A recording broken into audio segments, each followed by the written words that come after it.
Olá! Como é que vocês estão? Sejam bem-vindos à nossa unidade 3. Agora nós vamos falar um pouco mais sobre gestão de compras. Como é que funciona ali passo a passo. Então, se você já assistiu à unidade 1 e à unidade 2, essa unidade vai ser tranquila para você. Muitas das palavras que eu vou usar agora, eu já falei nas outras unidades e provavelmente você até já pesquisou sobre cada uma delas se você não entendeu. Mas falar sobre gestão de compras é algo muito legal. Principalmente porque, toda empresa compra, toda pessoa compra, Quando eu falo pessoa individual ou uma família, nós compramos. Então, para sobreviver aqui na Terra, nós compramos. Mas será que compramos de forma correta? Usamos o dinheiro que nós temos com sabedoria? Então, dentro das organizações, é sempre preciso ficar batendo nessa tecla constantemente, porque o lucro vem da boa administração, tanto do pessoal de vendas. Vendas é importante, tem que vender bastante, mas se você não está comprando a mercadoria certa, oferecendo o serviço certo, o pessoal de vendas pode ter dificuldade ou o retorno financeiro pode ser pequenininho, tá? O primeiro requisito que a gente precisa focar é a questão da estratégia. Toda empresa precisa saber qual mercado que ela está atuando, conhecer quem são seus concorrentes, conhecer quem é o seu público, o que o seu público espera dela, o que eles buscam para ter satisfação, e ela precisa traçar estratégias. Tanto estratégia na hora de comprar, como na hora de vender, na hora de administrar os recursos, como estratégia também voltada mais específica sobre essa área, a área de compras. Eu vou comprar de quem? Qual que é o perfil do meu fornecedor? Quantas cotações eu preciso fazer? Vocês viram que eu falo muito a palavra cotação, mas eu vou te fazer uma pergunta. Quando você vai, por exemplo, numa loja de material de construção, você chega lá e você pede uma cotação ou um orçamento? Acredito que a maioria vai responder orçamento. Eu chego lá e falo: oi moço, tudo bem? Eu queria um orçamento, quanto é que está saindo as telhas, o bloco de cimento, enfim. A gente tem a tendência de falar a palavra orçamento, mas o correto é cotação. Professora, qual que é a diferença entre orçamento, então, e cotação? Cotação é a pesquisa, é você ir lá e verificar se existe aquele material que você precisa, a quantidade, o preço, o prazo de entrega, a forma de pagamento, e eles vão te dar um documento onde estão todas essas informações. Isso é cotar, fazer cotação. O que é um orçamento, professora? O orçamento está muito ligado mais à questão da estratégia financeira. Sabendo quanto custa, eu posso pagar? Cabe no meu orçamento? Então, deu para entender um pouquinho a diferença? O orçamento não é uma coisa que você vai em busca, é algo que você faz para você saber se aquele valor que está sendo cobrado por aquele produto que você quer, você tem o dinheiro para pagar. Por isso que muitas vezes as pessoas falam: eu vou fazer um orçamento pessoal. O que é orçamento? Familiar ou pessoal? Você anota tudo que você recebe como salário, depois todos os teus gastos e verifica ali se no final teve um saldo positivo ou um saldo negativo. Isso é orçamento, é detalhar a sua capacidade de pagamento diante daquela situação. O que é cotação? É você ir num lugar e pedir valores, informações referente a coisas específicas, produto, serviço. Mas a maioria de nós tem a tendência de trocar essa palavra. Então, por isso a gente geralmente chega em algum lugar e faz um orçamento. E muitas vezes a empresa vai te dar um papel com a palavra orçamento lá. Mas, na verdade, o que ela está fazendo é uma cotação. Quando a gente fala especificamente sobre cotação, você não pode ir no primeiro fornecedor e comprar aquela mercadoria que você precisa. No mínimo, seguindo as regras aí gerais, você precisa cotar com 3 fornecedores.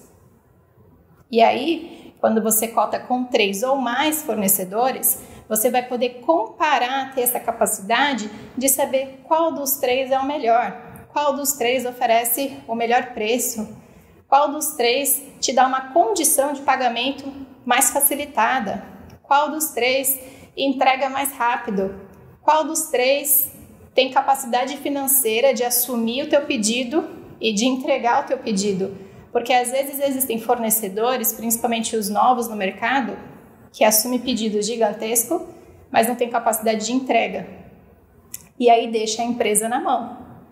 Então, por exemplo, se eu fosse, uma padaria, e aí eu procuro um fornecedor para me fornecer farinha de trigo, e aí eu vou lá e solicito uma certa quantidade para me entregar no próximo mês.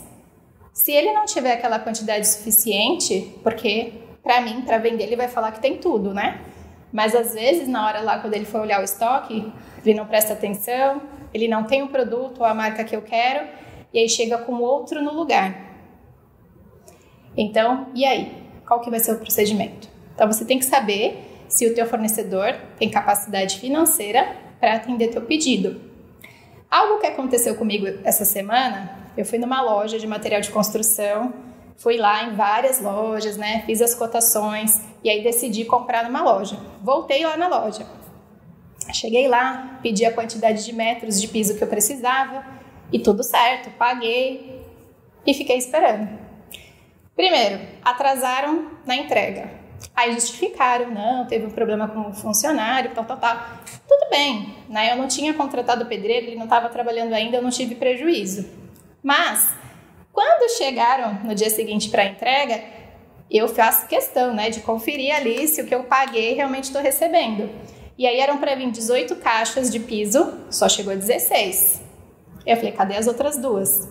E eles falaram, é porque quando a gente vendeu para você, a gente achou que no nosso estoque tinha essa quantidade, mas na verdade não tinha, tinha menos. E agora, o que eu faço? Ficar com um pedaço lá da sala sem o piso? E aí, o que eles vão fazer? Eles ainda não resolveram, mas eles estão tentando procurar com o fornecedor deles se ainda podem encomendar a quantidade que faltava ali para atender a cliente aqui. Então, vocês veem que mesmo você tendo todo aquele trabalho de fazer a cotação, de fazer toda a pesquisa, às vezes o fornecedor pode pisar na bola contigo. Não tive tanto prejuízo ainda, espero que essas 2 caixas que faltem cheguem, né? Mas e se fosse uma empresa? Se fosse uma empresa esperando para vender aquilo para o cliente daqui a alguns minutos, como é que ela ia reagir? Como é que ela ia fazer? Uma vez, contando uma experiência de um amigo, ele trabalhava numa fábrica de gelo e essa fábrica entregava gelo, né, para toda a região. E aí, na madrugada, eles já tinham produzido tudo certinho, mas na madrugada houve uma queda de energia e todo o gelo derreteu. Só que ele tinha vários caminhões para entregar, né, os clientes estavam esperando. E como a gente mora, né, eu moro aqui no litoral de São Paulo, o que acontece? As empresas, principalmente no verão, principalmente os quiosques da praia, dependem do gelo para poder fornecer uma bebida para os clientes deles. E aí, o que essa empresa fez? Para poder cumprir e honrar com seus compromissos, ela chamou gente a mais para ir produzindo mais gelo, né, enquanto dava, mas a quantidade lá para atender o cliente dela, ela comprou do concorrente. Então, ela foi lá, ligou para o concorrente, explicou a situação, comprou e entregou. E o que foi interessante aqui nessa história? Ela não deixou na mão, né? Imagine, cheio de turistas, um monte de pessoas ali querendo beber uma bebida gelada, alto verão, sem o gelo para gelar. Então, ela cumpriu, honrou com a parte dela. Isso fez com que os clientes desse fornecedor vissem eles até com outros olhos. Poxa, que bacana, os caras tiveram um problema aí na madrugada, mas prontamente resolveram e solucionaram o problema. Então, vocês veem e percebem como a relação entre fornecedor e cliente ela é super importante. Principalmente se você trabalha com um produto perecível, né? Um produto, às vezes, vem de uma fruta, um legume, que às vezes pode estragar com facilidade. Será que o que está sendo trazido para você é de qualidade? E se não for, o que o fornecedor vai fazer? Como é que ele vai atender às tuas exigências? Então, tudo isso, o setor de compras tem que estar muito focado, muito ligado. Uma outra coisa também, quando você define um fornecedor, você precisa ter o plano B. Então, de repente, vamos dar o exemplo, né? Eu sou cliente daquela fábrica de gelo, mas por uma situação adversa, eles não podem me entregar. Quem que é meu plano B? Quem que é o meu fornecedor B? Quem que eu posso ligar e contar? Então, para isso, você precisa o quê? Manter um cadastro super atualizado, né?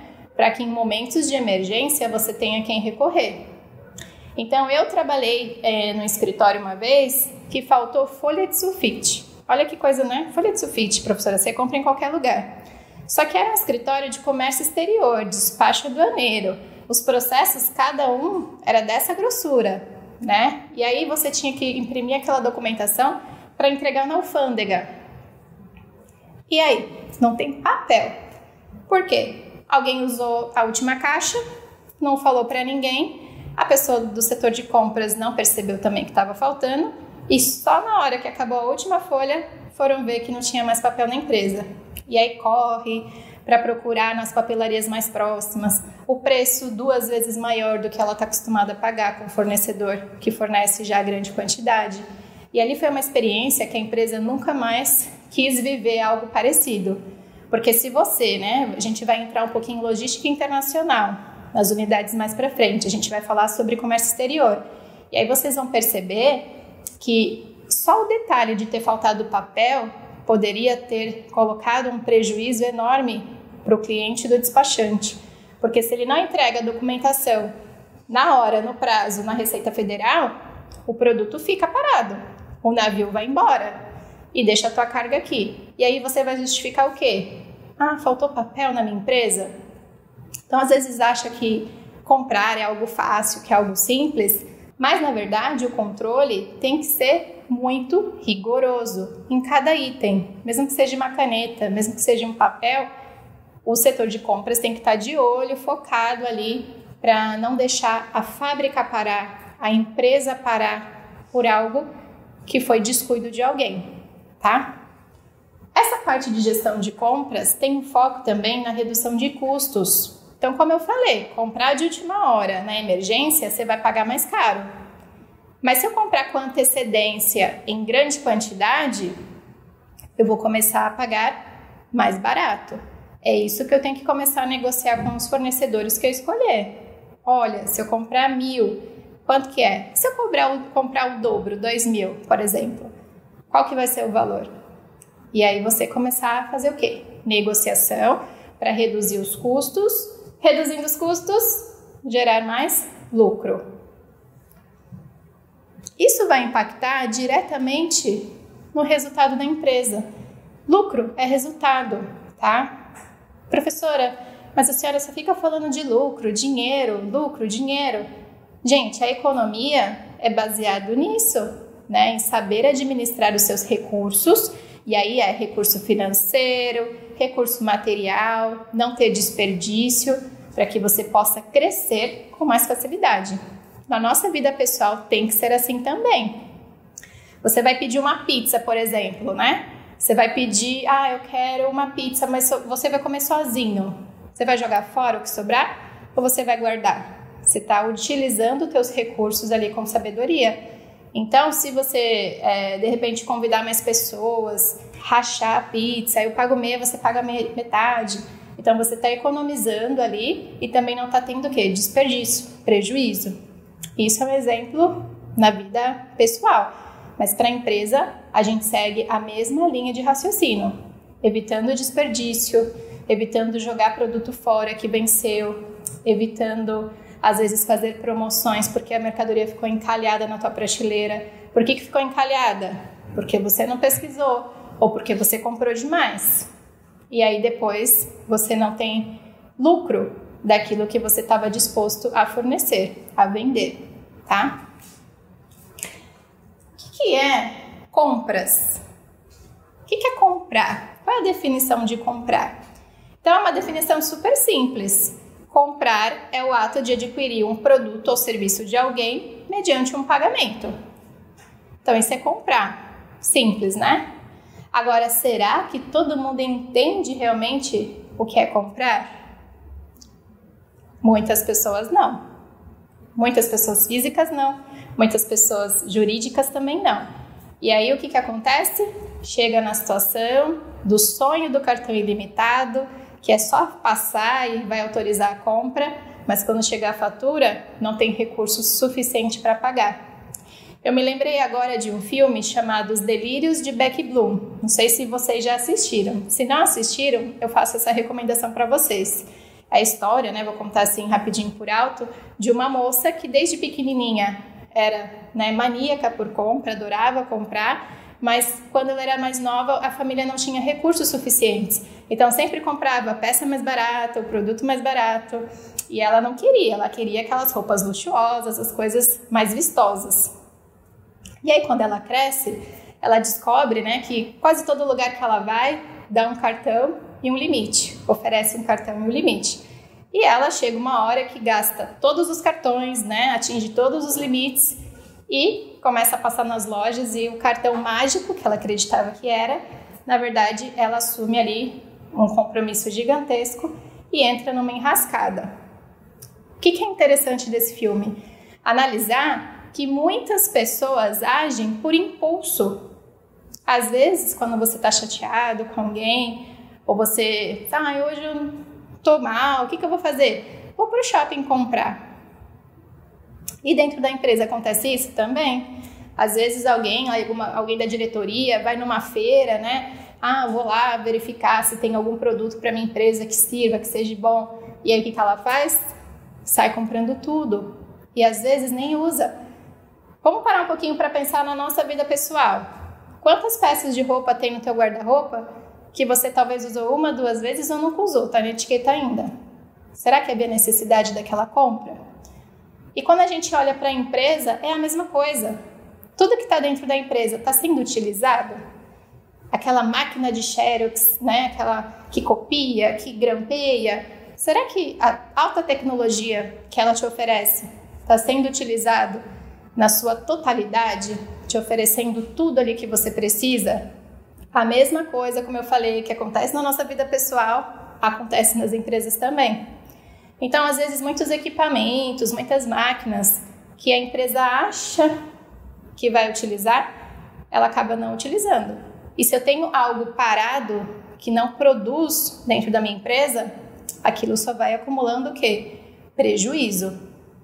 Então, saber lidar com a compra, traçar estratégia de compra, determinar o valor. Olha, no máximo você vai poder pagar X por aquele produto ou por aquele serviço.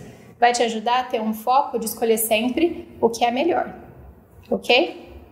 Tem alguma dúvida até aqui? Se tiver, coloca lá no fórum para que o tutor que estiver disponível para você possa tirar suas dúvidas e explicar um pouquinho mais. Quando a gente também fala de compras, a gente entra em 4 pontos: quantidade, qualidade, melhor preço, prazo. Quantidade, repetindo o que eu já falei, será que o fornecedor tem aquela quantidade que eu necessito? Qualidade, a qualidade é a melhor que ele pode me oferecer? A questão do preço, será que eu estou comprando com quem oferece a melhor qualidade e o melhor preço? E o prazo, será que ele vai atender o meu prazo? Então são 4 pontos, que eu já citei vários exemplos aqui, que precisamos prestar muita atenção. Professora, eu vou fazer uma cotação. Agora eu aprendi a palavra certa e essa semana, sei lá, eu vou comprar um carro, eu vou comprar uma prancha, eu vou comprar uma moto, ou eu vou comprar compras para minha casa, o que você quiser comprar. Coloque isso no papel. Saia com essas ideias na cabeça. Qual é a quantidade que você realmente precisa? Qual é a qualidade que você quer? Qual é a marca que você deseja? Que preço você quer pagar por ele? Aproximado, né? Claro. E a questão da entrega. Isso vai te facilitar a tomar uma decisão quando alguém te fizer uma proposta. Por quê? Porque a gente sabe que os vendedores, fornecedor também é vendedor, ele sempre vai querer te oferecer, né, um mundo de maravilhas, mil e uma utilidades. E você precisa estar atento para não cair nas pegadinhas, não gastar mais do que necessário, não comprar aquilo que você não precisa, porque isso vai trazer prejuízo para você e, se você estiver numa empresa, para a empresa também. Toda compra existe um processo, então é um padrão, tá? Qual que é o padrão de uma empresa? Primeiro, eu recebo uma requisição. O que é requisição? É um papel, ou então, né, hoje é uma informação que você coloca no sistema, onde você vai requerer que a empresa compre algum produto. Então, por exemplo, vamos dizer que eu estou lá no escritório de despacho aduaneiro e eu preciso do papel da folha de sulfite para colocar na máquina e imprimir os documentos. Então, eu vou entrar no sistema. Hoje, muitas empresas utilizam o sistema chamado ERP, que ele gerencia a empresa como um todo, área de finanças, área de vendas, área de compras. E aí, com a minha senha pessoal, eu entro no sistema e faço uma requisição. Então, requisitar é solicitar algo para ser comprado. Primeiro passo. Então, alguém precisa ter necessidade ou desejo de comprar alguma coisa. O próximo passo é o pessoal de compras receber essa requisição e verificar as exigências. Então, eles vão me perguntar, Renata, você precisa de papel sulfite branco, colorido, tem alguma marca específica? E aí eu vou falar as exigências, né? Às vezes, no sistema, não tem a opção para você detalhar ali aquela compra, mas você vai explicar direitinho o que você precisa. Depois, o pessoal de compras vai procurar os fornecedores. Se for uma empresa nova, vai pesquisar do zero, né? Fazer cotação pelo menos com 3 fornecedores, verificar todas as informações. Se já for uma empresa que atua há muito tempo no mercado, ela só vai entrar em contato com um fornecedor específico e fazer a solicitação. Então, passa pelo processo de cotação, verificação dos preços, da quantidade, da qualidade, e depois ela formaliza o pedido. Quando ela formaliza o pedido e está tudo certo, ela vai esperar receber aquilo e vai verificar no documento que vai ser entregue junto com o material, que é a nota fiscal, se aquilo está batendo. Está tudo certo, em conformidade? Ela vai receber, né, aqueles produtos ou serviços e vai efetuar o pagamento para o fornecedor. Existem também situações em que o fornecedor pode solicitar um pagamento antecipado. Então, muitas vezes é 20%, 30%, 40%, vai depender da negociação que você fez com ele, adiantado, para pagar o restante quando você receber a mercadoria. Então, todos esses detalhes, hoje, eles são inseridos numa plataforma dentro da empresa, onde cada funcionário tem acesso, onde cada setor faz a sua autorização e isso segue para frente. Olha, muita coisa até aqui, né? Mas é assim mesmo. O setor de compras, ele tem muitos detalhes, muitas informações que sempre precisam estar sendo vistas e revistas para que tudo ocorra corretamente e faça o quê? Traga lucro para a empresa. Espero que tenha, né, conseguido adquirir um conhecimento até aqui. Lembre sempre de fazer anotações, isso é importante para o teu estudo. Coloca palavras-chave, né? Eu adoro colocar palavras-chave para poder lembrar o que eu estou aprendendo, o que eu estou ensinando, como fazer, como melhorar, mas mantenha um registro. Isso vai facilitar o teu aprendizado e também a tua prática. Então, olha o que eu falei, próxima vez que você sair para comprar qualquer coisa, lembra dessas informações que você aprendeu hoje, tá? Te espero, então, na unidade 4. Até lá!